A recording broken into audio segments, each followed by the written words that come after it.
Yeah.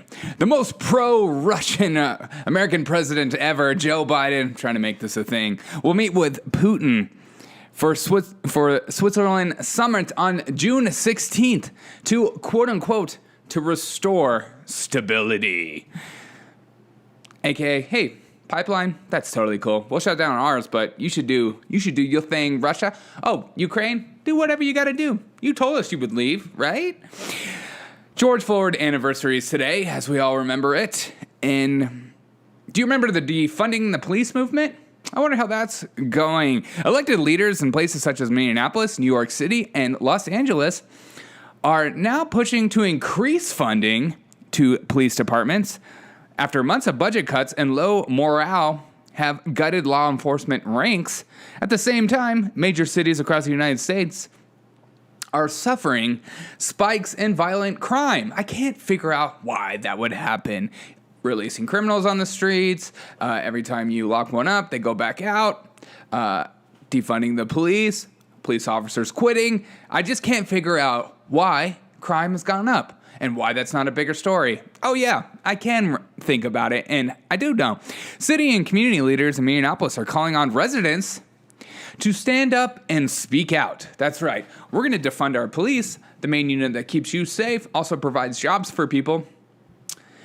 But we want you to stand up and speak. We want you to do the job of the real people. While the people in power, as always, the mayor, the elected officials, and people with lots of money, they'll be just fine because they'll be in their nice communities, gated communities, probably have security and stuff like that. They're doing just fine. Hey, let's get rid of the police. You guys want that? We'll do it. Whatever. And who does that affect disproportionately? Oh, black and POC communities across the United States, and yes, white people too, just the poor communities across the United States. They are affected the most because crime goes up, it makes it harder to live, and then the cycle continues, but that's what they want. Violent crime has surged in Minneapolis following last year's riots over the death of George Floyd, and Black Lives Matter activists calls for defunding the law enforcement. Violent crime surged 21% in 2020, and 2021 is threatening to continue the trend as police grapple with the string of shootings, the most recent resulting in 2 dead and 8 injured just recently. And I saw another kid walking out of a nightclub and getting shot, and his parents are calling for answers, but there's too much going on for police to actually do a lot of this stuff. So I wonder if some of these people that actually were protesting to defund the police are regretting it and thinking about it now, as opposed to just going off pure emotion and letting emotion dictate what you want your community to look like and your future to look like, because that's a bigger problem. Speaking of bigger problems, and one that's kind of going under the radar, Federal Reserve banks in Atlanta, Boston, and Minneapolis recently dedicated resources to social policy, reflecting on the political leaning of officials who are neither elected nor confirmed by the Senate. Again, they're not elected officials. Nothing like a little CRT in our Federal Reserve. That's right. It's in our military, it's in the government, it's in the schools, and now in our freaking money. So you can push back all you want, but they're winning the culture war. And you just need to prepare yourself for that and think things through. I think my encouragement to you is to get as educated as you possibly can on CRT. So when the time comes to have an argument, a debate, maybe with school, teachers, you actually can educate them and talk to them. Because my assumption is the people that I've gotten in conversation with about CRT don't see any negative aspects to it. As always, with every liberal policy, they're just good. They're just good for you, and that's it. There's no drawbacks to anything. Free healthcare, that sounds great. It's going to be great for everyone. There's no drawbacks. There's nothing negative that could happen. The border going on right now, there's no drawbacks to letting all these people in and just giving them passports. Zero. No drawbacks. But my encouragement to you is to read as much as you can. Read the other sides. Read both sides. Read white fragility, even if it kills you. Because But at the same time, do you want to read that because she's proclaimed racist? I don't want to read a racist language, but be as knowledgeable on the subject as you possibly can be, because it's the culture now, and you need to push back against it because it's racist. And especially if you look like me, it's very racist. So, because they assume stuff based on your skin color and your gender identity. Speaking of an idiot, John Cena, who used to be beloved by everyone, is apologizing to China after the CCP. He's apologizing to China for calling Taiwan a country. And there's this video circulating around the internet of him speaking in fluent Mandarin. I was like, is this fake? This feels, and I guess it's real. I saw it way early yesterday, and I was like, there's no way this is real, but it turns out it is real. And this is what he said. Hi, China. I'm John Cena. I'm in the middle of Fast and Furious 9 promotions. I'm doing a lot of interviews. I made a mistake in one of my interviews. Everyone was asking me if I could use Chinese blank staff, and they gave me a lot of information. So there was a lot of interviews and information. I made one mistake. I have to say something very, very important now. I love and respect China and Chinese people.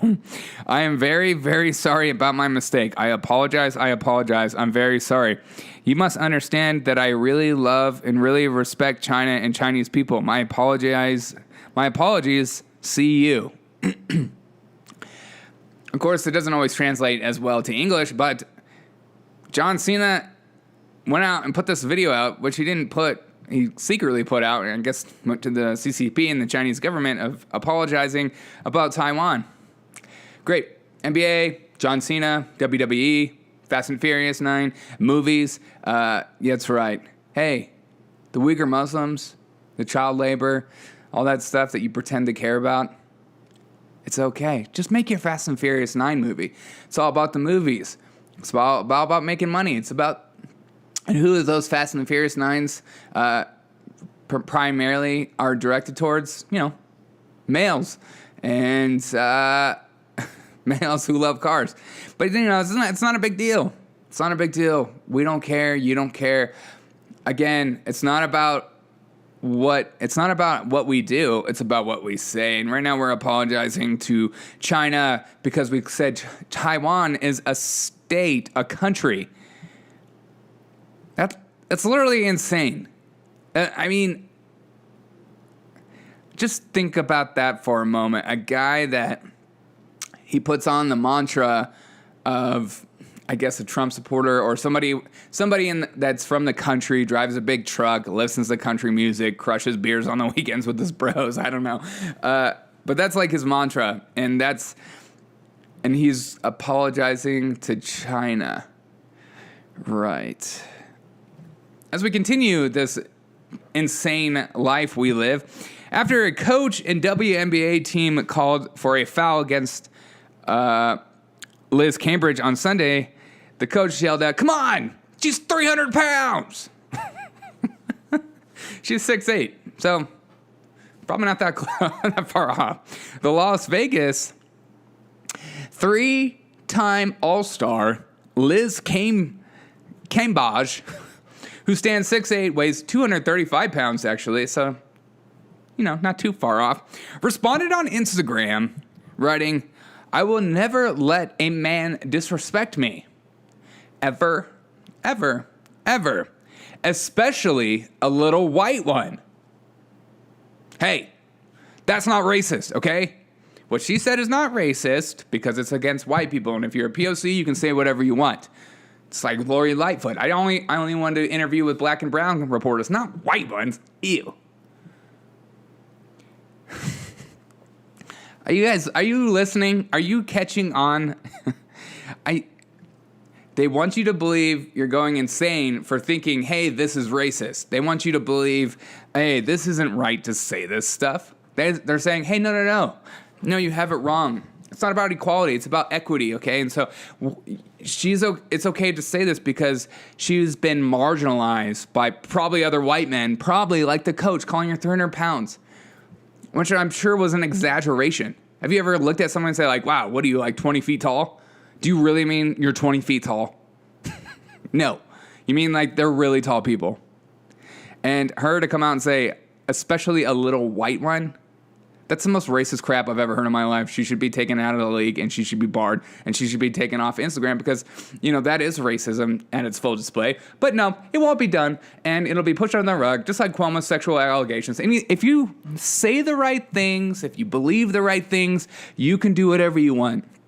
But it's the conservatives, it's Trump supporters, QAnon, whatever. You can say crazy, you can say, if you say anything that's out of the norm or questioning things or crossing a line, you will be banned because you're the real problem, not these other people. They'll go away. If you're going insane, that's okay.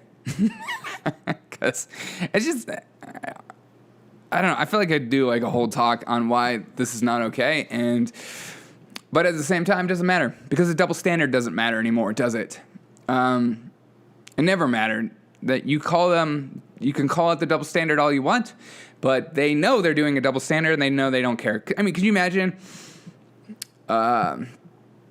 some white, Trevor Lawrence, #1 draft pick in the NFL, came out and said, and Stephen A. Smith was like, Trevor Lawrence is the most overrated quarterback in the league. He is terrible and he's a piece of crap. I will only vote blah, blah, blah, blah, blah. And Trevor Lawrence said, I will never let a little Stephen A. Smith disrespect me, especially a little black one like that.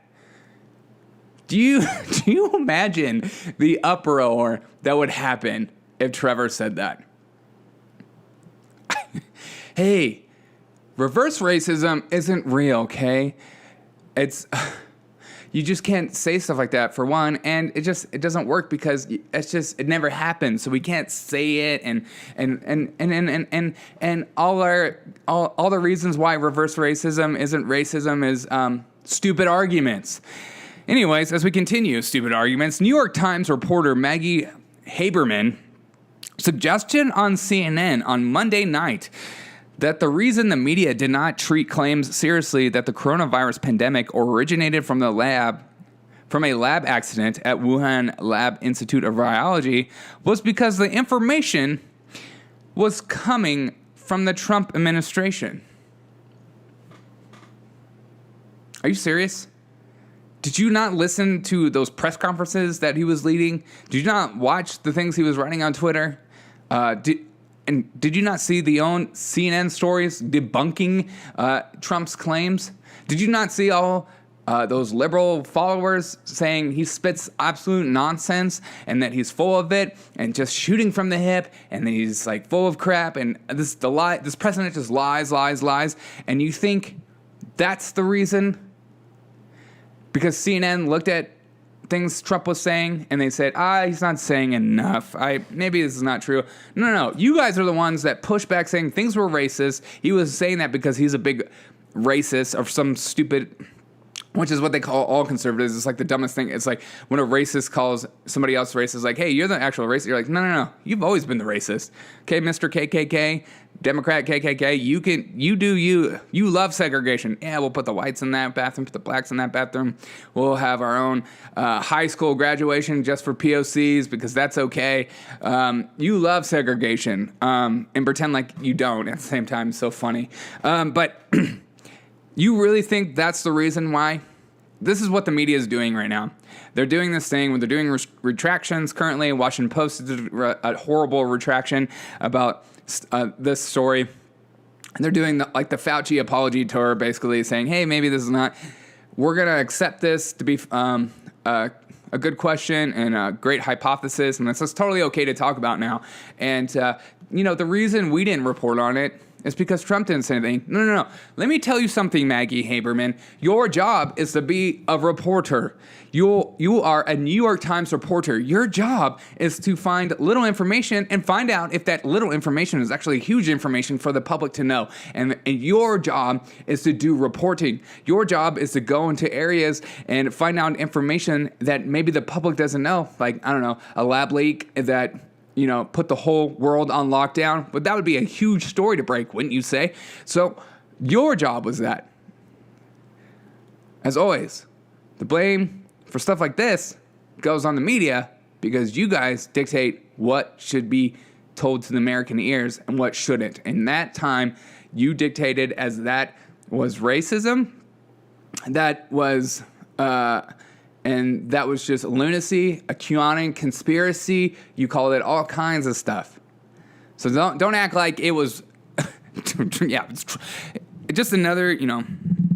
As always, liberals, you guys blame Trump for literally everything. You say if he says something that's true, you call him a liar. So, hey, Biden's HHS secretary Xavier Becerra tells the WHO it must expand investigation into COVID origins and the Wuhan lab leak theory. See, even Biden's HHS secretary says it, but I don't know if you know this, Xavier. WHO did look into it. Yes, a lot of those scientists weren't allowed in the country or allowed to look into it because maybe they won't fit the narrative like John Cena will. Maybe you allow John Cena to go in and investigate. But you can try to do another origin study, but do you think China's just going to open it up? And plus, it's over a year old. Don't you think they got rid of a lot of files by now? Maybe they'll try to do another investigation and claim it nonpartisan, and then you just watch, hey, well, we looked into it, and it turns out it was false, so probably came from bats or the pangolin. A sad story. Student 18 years old dies of fentanyl overdose days after graduating, taking half a counterfeit Percocet pill sold on the street, and as a dealer is charged with murder. It's a really sad story.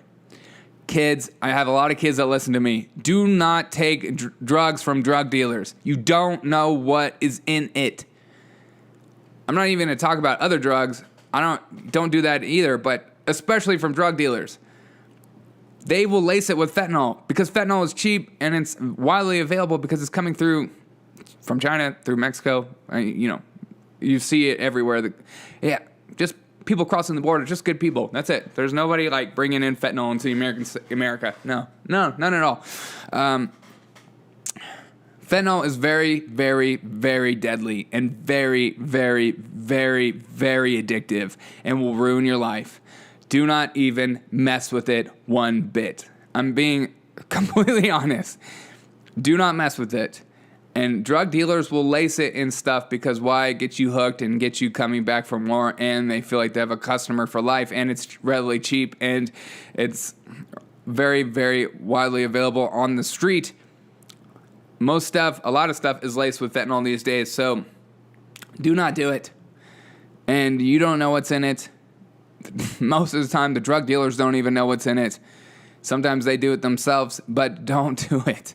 It's so, she's 18 years old, pretty girl, excited about graduating, takes counterfeit Percocet pill, dies. And the drug dealer's being charged with murder, which I believe the drug dealers, see, I don't think people doing drugs should go to jail, should get tickets. Drug dealers, I think, are the real problem. Yes, you can say, yeah, it's part of their situation, blah, blah, blah. But they're creating a huge problem in this country, more than people just on Percocet or doing drugs alone in their home or doing drugs on the street. It's the drug dealers that are supplying these people. And I'd rather our cops focus less on just people being high and focus more on the drug dealers supplying and killing and destroying lives. That's what I wish they would focus on. Right now, currently, the St. Louis Police Department is wanting help in identifying people for damaging a cruiser with an officer inside because it's totally okay to do. Police say the crowd became unruly after cops broke up a large party which was taking place on an apartment roof. This summer is coming, people, and as people are dancing on top of a cop car, the cop is just sitting in the car, freaked out for his life. Nothing will probably happen, and just sitting in there because they don't feel backed. I mean, could you imagine being a cop in that scenario, watching all these people jump on your roof and in your car, you're freaked out for your life, and you feel like, I can't even shoot these people or do anything or drive through them because my life doesn't matter. only these people that are destroying me and potentially harming me, their life matters more than being a cop, and it's really sad. And again, I don't back every blue. I back most of the blue. I think a lot of them are great, but there are some cops, like the cops that like gave that New Jersey gym owner summons and over and over, like the oath breakers. I could care less about you. I'm just following orders. Jennifer Lopez and Ben Affleck are spotted kissing during a gym workout in Miami. That was a story we all needed. Speaking of stories we all need, Texas becomes the 21st state to allow residents to carry concealed weapons without a permit. 21st state. After lawmakers passed the strongest Second Amendment bill in state history. I freaking love that stuff. Gets me so jacked up. Gets me so fired up. I hate the fact that I have a concealed weapons permit and I have to go through all the things to get it. It's ridiculous. It's like, this is my God-given human right, but yeah, whatever. And today in history, in 1977, a new sign of political liberation appears in China when the communist government lifts a decade-old ban on writings of William Shakespeare. The action by the Chinese government was additional evidence that the Cultural Revolution was over because they won.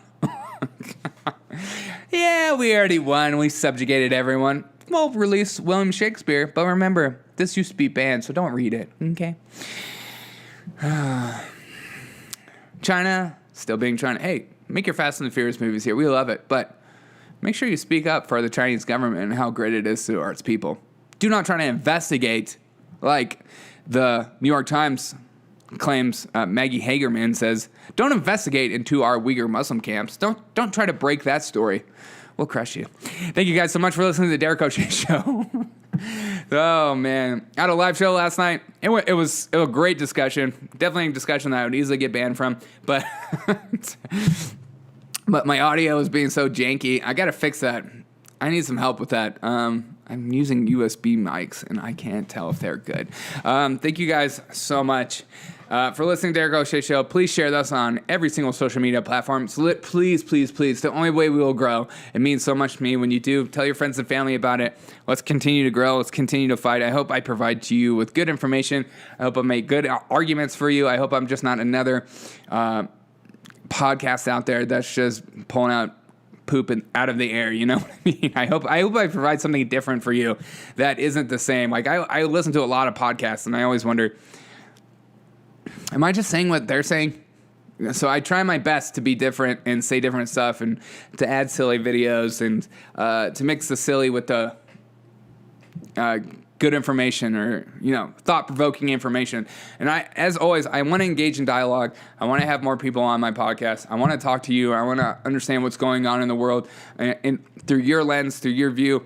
And I'm not going to be one of those podcasters if you come on my show where I'm just going to talk the whole time and not listen to you. If you want to come on my show, I want you to talk the whole time, and I'm just going to ask you questions. I hope you are cool with that. And I'm going to allow you to dictate whatever we talk about. So as long as it's okay. I hope you guys have a fantastic day. As always, I'll see you on the next episode of the Derek O'Shea Show.